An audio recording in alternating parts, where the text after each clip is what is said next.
ጤና ይስጥልኝ እንደምናችሁ ውድ የሪያሊቲ ሚዲያ ተከታታዮች የተለያዩ ዜናዎችን በስፋት ይዘናል ተከታተሉን እያልኩኝ በቅድሚያም የሱራፌል መንፈሳዊ ግብግብና የትዝታው ነጭ ውሸት የቴዲ ዘፈን ይህን ያህል የወንጌል አማኞችን ሊያሸብርና ሊያንጨረጭር የቻለው ለምንድን ነው?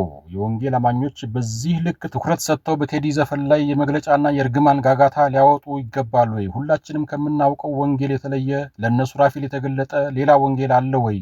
ስንት ሊጸለይላቸው የሚገቡ አንገብጋቢ ጉዳዮች ያሉ ዘፈን የዚች ሀገር ነቀርሳ እንደሆነ በሚመስል ሁኔታ ዘፈን እንዳይደመጥ መጸለይ ከተጨባጭ እውነታ ጋር የማይመሳሰል ጉዳይ ነው።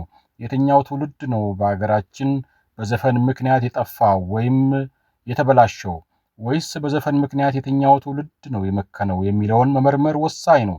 ሰዎች መንፈሳዊ መዝሙር የመዘመር መብት እንዳላቸው ሁሉ ዓለማዊ ዘፈንም የመዝፈን መብት አላቸው።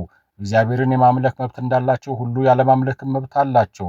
ይህንን መብት ደግሞ የሰጠው ፈጣሪ ራሱ ነው። ማለትም ሰዎች ከፈለጉ እሱን ያመልኩታል፣ ካልፈለጉም አያመልኩትም። ልክ ለአዳምና ለሔዋን የተሰጠው የመምረጥ መብት አሁንም አለ። ምርጫው የሰዎች ነው። ፈሪሃ እግዚአብሔር ያላቸው በጣም ብዙ ዓለማዊ ዘፋኞችም አሉ። እንዲያውም አንዳንዶቹ ሃይማኖተኛ ነን ከሚሉት በላይ በእግዚአብሔር ያምናሉ። ታዲያ ለምን አይዘምሩም?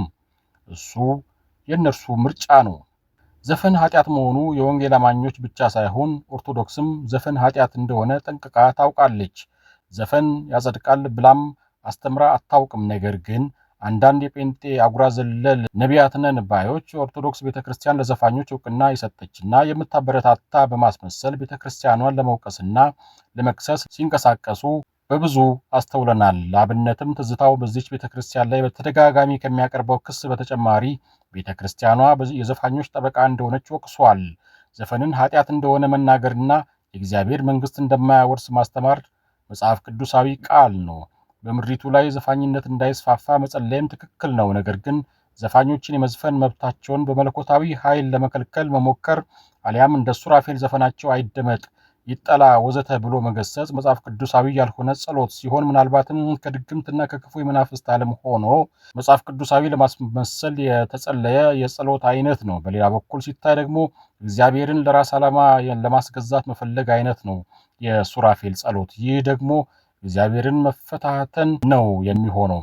የወንጌል አማኞች ተልእኮ ትክክለኛውን ወንጌል ለፍጥረታት መመስከር እንጂ ሰዎች የመረጡት ሙያ ላይ ገብተን መገሰጽ ወይም በኢየሱስ ስም ይፍረስ አይሰማ ማለት እውነተኛ ወንጌል ተልእኮ አይደለም። ከላይ እንደጠቀስኩት ዘፈን በምድሪቱ እንዳይስፋፋ መጸለይ እውነተኛ ክርስትና ነው። ነገር ግን የገሌን ዘፈን ሰው እንዲጠላው መለመን ወይም ዘፈኑ አድማጭ እንዳይኖረው እርግማን ማውረድ የጥንቆላና የሟርት ስራ እንጂ ክርስትና አይደለም።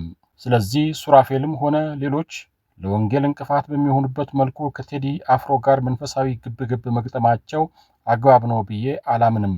ሌላው ፓስተር ትዝታው ያየው ራእይ ሲሆን እሱም ከዚሁ ከቴዲ አፍሮ አልበም መለቀቅ ጋር ተያይዞ የተናገረው ሲሆን ቴዲ በሚዘፍን ሰዓት ከቴዲ የሚወጣ ስፕሪት አስፈሪ ፊት ባላቸው አራዊት በሚመሳስሉ ፍጡራን በኩል ባፋቸው በጆሯቸውና በአፍንጫ በሰዎች ሲገባ አይቻለሁ ብሏል። ይህንንም እግዚአብሔር በህልም እንዳሳየው ተናግረዋል። ቴዲ ንስሐ እንዲገባም ጥሪ አቅርቧል። በእርግጥ እግዚአብሔር በተለያዩ ጊዜያት ለሰዎች እንደሚገለጥ ባንክድም ትዝታው እንዳለው እግዚአብሔር ወቅትና አጋጣሚ እየጠበቀ ለሰዎች የሚገለጥ አምላክ ነው ማለት ግን ከእግዚአብሔር ማንነት ጋር የሚጋጭ ነው። ትዝታው ያለው እውነት ከሆነ ለምን ቴዲ ሙዚቃ ባወጣበት ወቅት ሊገለጥለት ቻለ? ለምን ከቴዲ ሙዚቃ በፊት ትዝታው ይህንን አልነገረንም? ለምን አልበሙ ሲለቀቅ ጠብቆ እግዚአብሔር ገለጠለት? ስንት ዘፋኝ ባለበት ሀገር ለምንስ ቴዲን ብቻ ንስሐ እንዲገባ ጠየቀ? ትዝታውም ቢሆነ ሱራፌል እንዲሁም ሌሎች በቴዲ ሙዚቃ ላይ ብቻ የጸሎት እርግማን ሊያወርዱና ራእይ ሊታያቸው ቻለ? ለምን በአገሪቱም ሆነ በዓለም ዙሪያ በሚሊዮን የሚቆጠር ዘፋኝ እያለ የቴዲ ሙዚቃ ላይ ብቻ እግዚአብሔር ሊገለጥላቸው ቻለ? ተደጋግሞ እንደተባለው ሱራፌልም ትዝታውም ሆነ ሌሎች አገልጋዮች አጋጣሚውን በመጠቀም የራሳቸውን ስምና ዝና ለመገንባት ያደረጉት ጥረት መሆኑ ግልጽ ነው። በአጠቃላይ ዘፈን ኃጢአት መሆኑን መጽሐፍ ቅዱስ ብዙ ቦታ የሚጠቅሰው ቢሆንም ዘፈንና ማውገዝም ትክክለኛ ነገር ቢሆንም የገሌ ዘፈን እንዳይደመጥ ብሎ መጸለይ ትክክለኛ የጸሎት አቀራረብ ሊሆን አይችልም። የእግዚአብሔርን መፈታተን ነው። በአጠቃላይ ዘፈን ኃጢአት መሆኑን መጽሐፍ ቅዱስ ብዙ ቦታ የሚጠቅሰው ቢሆንም በአጠቃላይ ዘፈን ኃጢአት መሆኑን መጽሐፍ ቅዱስ ብዙ ቦታ የሚጠቅሰው ቢሆንም ዘፈንን ማውገዝም ትክክለኛ ነገር ቢሆንም የገሌ ዘፈን እንዳይደመጥ ብሎ መጸለይ ትክክለኛ የጸሎት አቀራረብ ሊሆን አይችልም። እግዚአብሔርን መፈታተን ነው ብዬ እላለሁ። ጥላሁን አክሊሉ።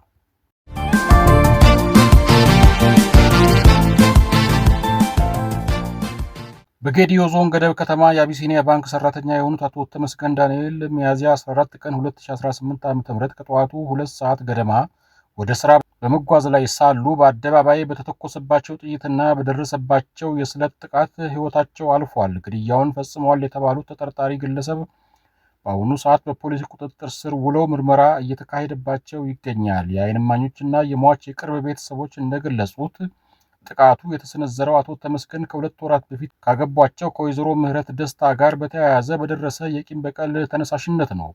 ተጠርጣሪው አቶ አቡሽ ታደሰ ሁጤሳ የሟች ባለቤት የቀድሞ ፍቅረኛ እንደነበሩ የተጠቀሰ ሲሆን ሚስቴን አገባህብኝ በሚል ሰበብ ግድያውን እንደፈጸሙት ተነግሯል።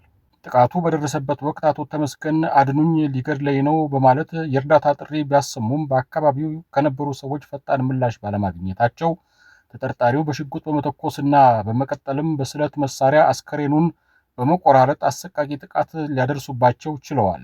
ፖሊስ ተጠርጣሪውን በቁጥጥር ስር አውሎ ዝርዝር ምርመራ እያከናወነ ሲሆን የአካባቢው ማህበረሰብ በድርጊቱ ከፍተኛ ድንጋጤና ሐዘን ተሰምቶታል።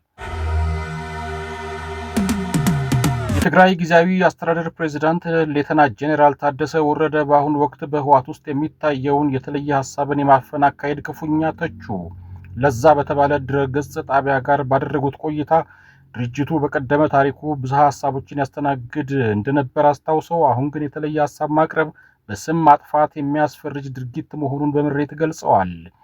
ይህ የተለየ ሀሳብ የሚያራምዱ አካላትን የመነጠልና የማጥቃት አደገኛ አካሄድ የትም እንደማያደርስም አስጠንቅቀዋል።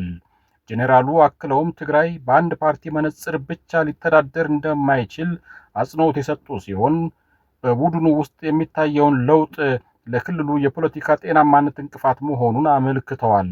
በትግራይ የፖለቲካ ውስጥ መፈጠር የጀመረው ይህ የቡድን ክፍፍልና የሀሳብ መገፋፋት አሳሳቢ መሆኑን የጠቀሱት ጄኔራል ታደሰ ለውጥና መቻቻል የግድ እንደሚል መልእክታቸውን አስተላልፈዋል።